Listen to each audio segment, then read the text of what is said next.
Señal directa. El contexto del segundo debate presidencial, bajo el análisis del doctor Armando Zacarías, a quien saludamos con gusto. ¿Cómo está? Muy buenas tardes. Muy buenas tardes, Josefina y José Ángel. Es un placer estar con ustedes y a través de ustedes envío un caluroso saludo a la amable audiencia del Sistema Universitario de Radio y Televisión.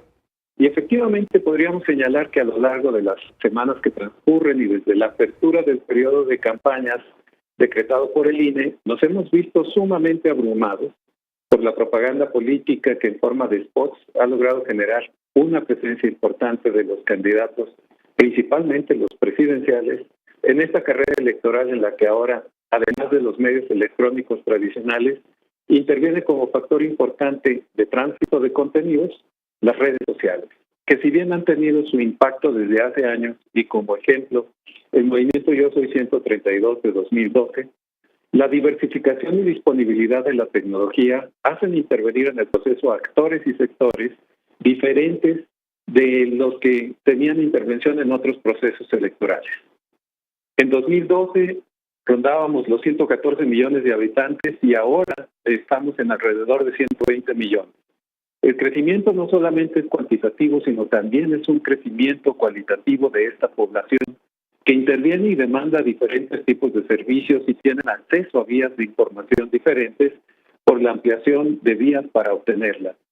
Se trata ahora de un padrón electoral de más de 85 millones de potenciales electores que se dividen en más de 41 millones de hombres y 44 millones de mujeres.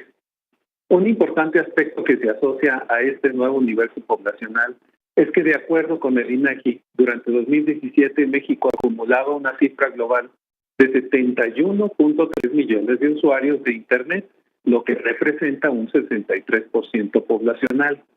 Esta misma encuesta establece que los usuarios buscan obtener información en casi un 97% y para acceder a redes sociales lo usan en el 76% de ocasiones. El acceso a los contenidos de Internet que no sea a través de una computadora lo constituye la enorme expansión que ha tenido en los últimos 10 años la telefonía celular. De esta forma, los usuarios de teléfono celular representan el 63.6% de la población de 6 años o más y 3 de cada 4 usuarios cuentan con un teléfono inteligente.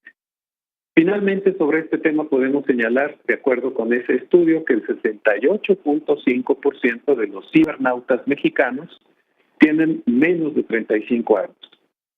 Estos datos nos sirven para reforzar la idea de que en este proceso electoral nos estamos acercando a nuevos retos y la incorporación de modalidades distintas que diferencian esta elección de otros procesos en nuestra historia electoral reciente. En este contexto, los debates han adquirido una importante relevancia por el efecto que pueden representar los mismos para un número de votantes importantes en la próxima sesión del 1 de julio. Es de resaltar que de acuerdo con un estudio realizado por Twitter y la organización Juventud en Movimiento, revela que los jóvenes de entre 18 y 25 años son los menos claros en su intención de voto. Sobre este asunto, sin importar la edad, 23% de los jóvenes tuiteros dicen no estar decididos al 100%, mientras que el 32% no tiene pensado por quién votar. Hablamos de un rango del 55% en un universo que representa alrededor de 11 millones de personas que están en el padrón electoral en ese rango de edad. Es decir, de los 11 millones no son todos usuarios de Twitter, pero la población que reflejan es altamente significativa. Las intenciones del voto en estas semanas siguen estando en los mismos niveles, sin grandes movimientos en las últimas semanas. De acuerdo con la plataforma Oráculos, López Obrador, al 18 de mayo, tiene una intención de voto del 44%, en tanto que Ricardo Anaya mantiene el 29% y José Antonio Meade el 20%. La sesión del debate realizado en Tijuana, este domingo 20 de mayo, constituyó un novedoso ejercicio de confrontación que se pretendía fuese de proyectos y lineamientos de políticas institucionales, de economía, comercio y migración. Y aunque ya se preveía un ejercicio complicado, finalmente se trató básicamente de un enfrentamiento entre los candidatos y particularmente de dos. que llegaron al punto de señalar, como en los teatros de vodevil, que se guardaban la cartera para no perderla en la disertación. La dinámica de esta sesión tuvo una serie de innovaciones que sin duda resultarán en ejercicios más dinámicos respecto de los esquemas que se habían puesto en funcionamiento en campañas anteriores. La intervención, de forma directa y a veces excesivamente inquisitiva de los conductores del mismo, con un protagonismo no sé si exagerado o en su punto, propició una dinámica diferente de la esperada.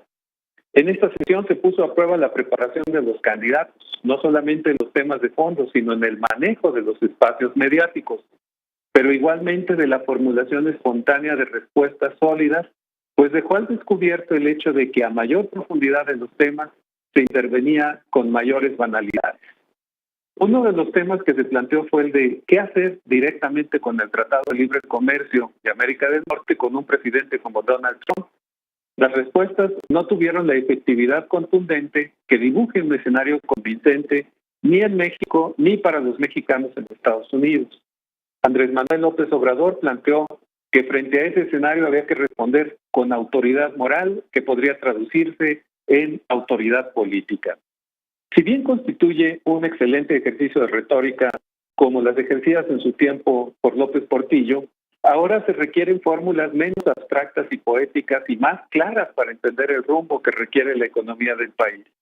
José Antonio Meade comentó que hay que diversificar el comercio, que no se diferenció sustancialmente esa propuesta de la fórmula empleada por Anaya en el sentido de diversificar y replantear la relación con Estados Unidos. En este justo momento en que los debates relacionados con el Telecán tienen importantes discusiones relacionadas con alimentos, empresas automotrices y flujos de comercio, propiedad intelectual en farmacéuticas, importación y exportación de alimentos, industria microinformática con un rango de intercambios que van del 55 al 75% en las operaciones entre ambos países y teniendo como elemento contextual a Tijuana, una de las ciudades que concentra una de las mayores actividades de comercio y de zonas de migración internacionales más importantes del planeta, los debatientes hicieron ver sus fórmulas como meros proyectos de buenas intenciones. Respecto del Telecán, López Obrador se concentró en señalar que hay que fortalecer el mercado interno y proporcionar mejores apoyos al campo.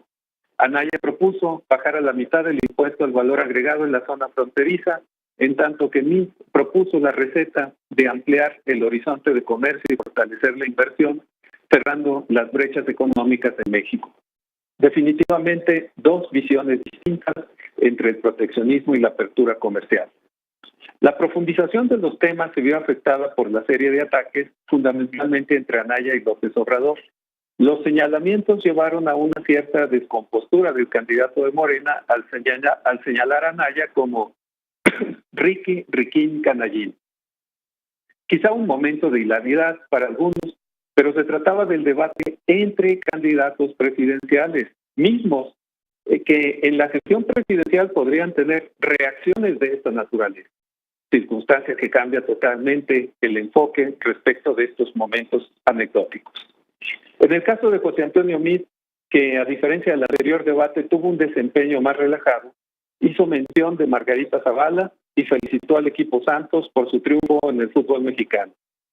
Andrés Manuel López Obrador se vio menos tenso que en el debate pasado, aunque mostrando ciertamente un semblante fatigado, pero presente en todo el debate, y con algunos arrebatos de mal humor, pero igualmente con un intento de buscar algo de espontaneidad.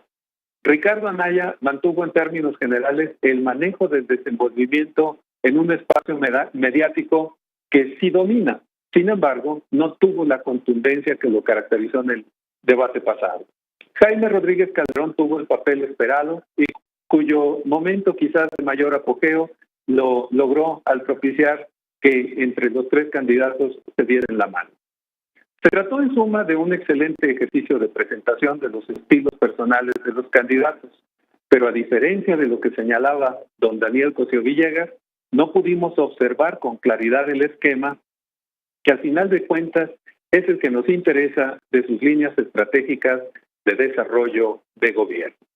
Así pues, Josefina y José Ángel, les agradezco el espacio para poder comentar con ustedes y con la amable audiencia del Sistema Universitario de Radio y Televisión este momento de análisis. Por lo pronto, muchas gracias y muy buenas tardes. Doctor Armando Zacarías, como siempre, agradecidos, muy amable. Muchas gracias.